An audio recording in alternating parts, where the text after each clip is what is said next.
Okay, campers, so we're now at the part in CLO where we're ready to take our garments or designs and or we're getting ready to take our garment designs and take them somewhere else and do something useful with them. And there's two places that you typically want to take your design. One is rendering.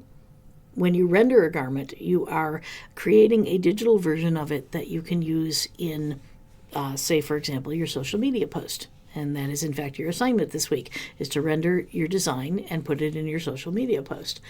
So it creates a more realistic simulation of the garment.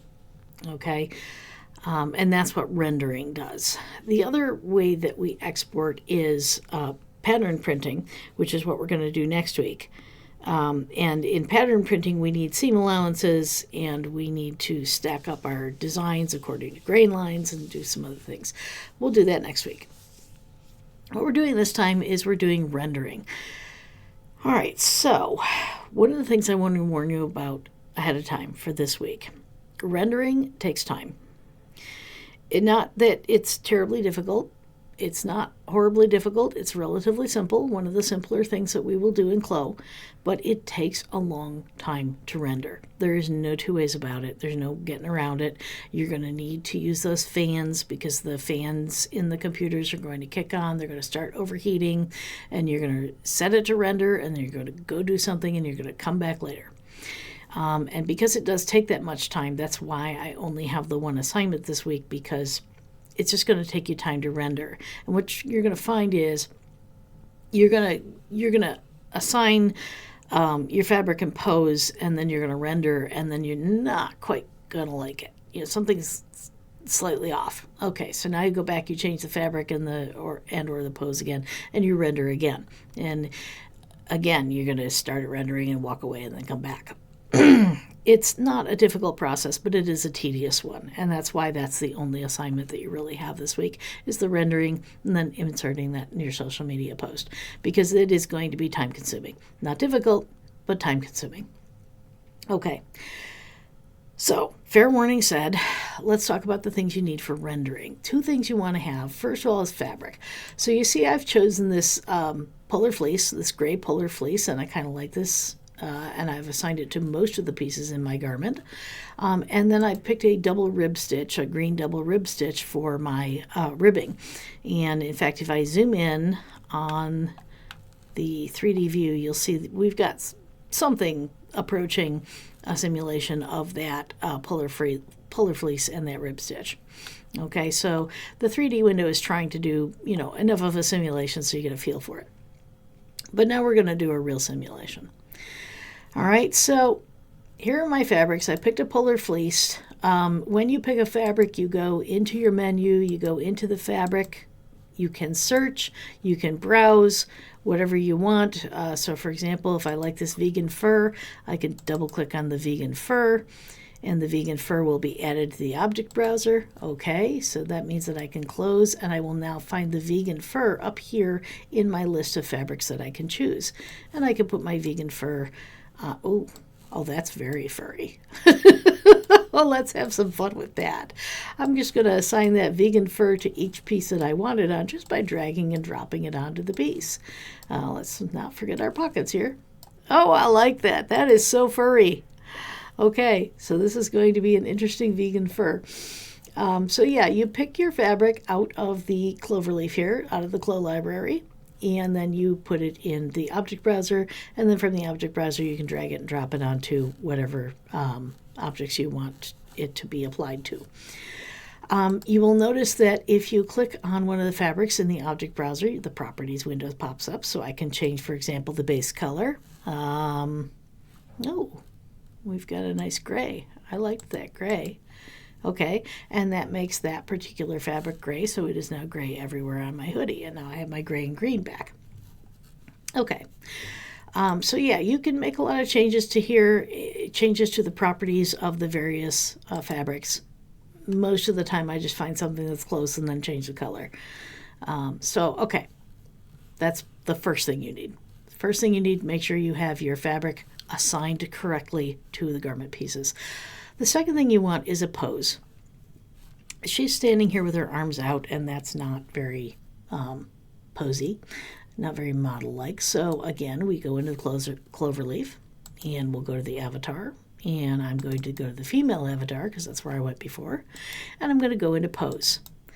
And in here, there's a bunch of different poses. So if I double click on a pose and ask it to import the pose only, which is fine, that's all I need is the pose only, give it an OK, and she's going to move. And there she goes. So there's a narrow pose. You'll find that there are some like modeling poses down here. Some of these standing poses are kind of nice. You know, here she's going to give me that sticking the hip out. This is what we call the S curve in photography. So you got this little S going on in the body where her spine is aligned this way, but then her head is tilting and her legs are tilting the other way. So it's like, vit, vit, vit. Okay, so there's a nice S curve, or I can do the hands on the hip thing over here. That's pose 2. Hands on the hips. Okay, and just give her a nice pose. Okay, so you can play with that for a bit. All right, I've got a fabric, I've got a pose. All right, I am ready to render. Rendering is up here on the menu. I said that we wouldn't use this menu very often, and this is one of the times where you're actually going to use it. Render and then render. render twice. All right, render, and click to begin the rendering. Why is it not clicking to begin my rendering? Don't mind me.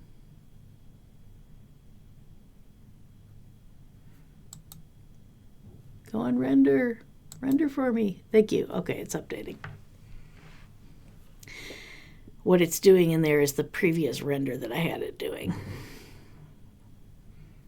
There we go. Now we're rendering, and it's going to come in bit by bit by bit, piece by piece by piece. And the longer you wait, the more detailed it will be.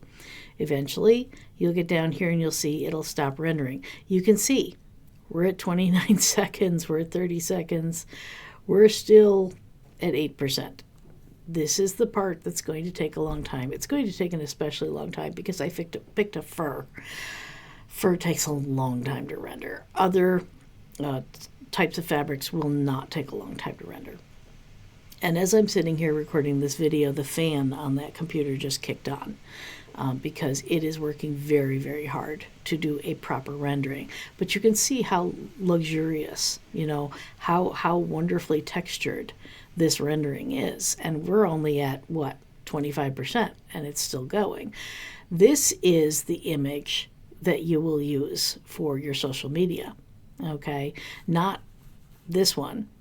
This one is lovely. The 3D view that we normally look at is great for draping and for viewing, you know, how it's going to look roughly, but this is the final look, okay? And as I said before, you're going to do this probably a couple of times because you notice things that you don't like. Like I noticed right away, I don't like the front edge of that hood. I don't like how the edge of that hood just sort of ends. Okay, so now what do I want to do? Well, I want to put some kind of edging around the front edge of that hood, which means I have to go back to my 2D pattern. I have to do an offset line from the edge, and then I have to give it a different kind of a fabric around that edge. So, yeah, when you do that rendering, you discover things. Oh, okay, you know what? I really think I would like it better this way. And you can see that rendering takes a long time. Okay, when you are done with rendering, I'll start now. There is a file and a save as. And I should be able to save. The render properties is not what I want to save. Oh, I've lost my button. I've lost my button. There it is, copy current image. Okay, I knew it was around here somewhere. Copy current image, so when the rendering gets to the point where it's done and you're happy with it, you can copy the current image. That copies it into the clipboard. And after it's copied into the clipboard, you can paste it into, I don't know, Word doc. You can paste it into Canva. You can paste it into whatever you want. And now you have your image in another piece of software. You copy it into Photoshop if it floats your boat. Some of you are probably going to want to copy it into Photoshop because you're going to want to delete this gray background that's back here. All right, but that is how to render. And again, the steps of rendering. Number 1, make sure you've got your fabrics that you want. Okay. Number 2, you make sure you've got the pose that you want. Remember, both fabrics and pose can be found in the CLO library under the Cloverleaf. Once you have the fabrics and the poses that you want, and you're happy with everything, it is render and render. Okay. For most of you, as you're rendering, it's going to start immediately for you. In the case of this video, mine did not start immediately because I had done one prior to starting the recording. And so I had to click this button here, the final render, to get it to kick it off rendering again. When the render is done and you're happy with what it looks like, we will use the copy image button to copy that image to the clipboard, and then from there you can take it to whatever piece of software you're trying to take it to. So that might be Photoshop, that might be Canva. You might just save it as an image file. Oh, image video has been saved. Open the folder. Yay! Okay. So we have a Una hoodie. All right. And that is how to render a garment. And your assignment this week is to render your garment in this beautifully detailed rendering. And when you got it the way you like it, put it in your social media framework that you made a couple weeks ago. All right? Happy camping.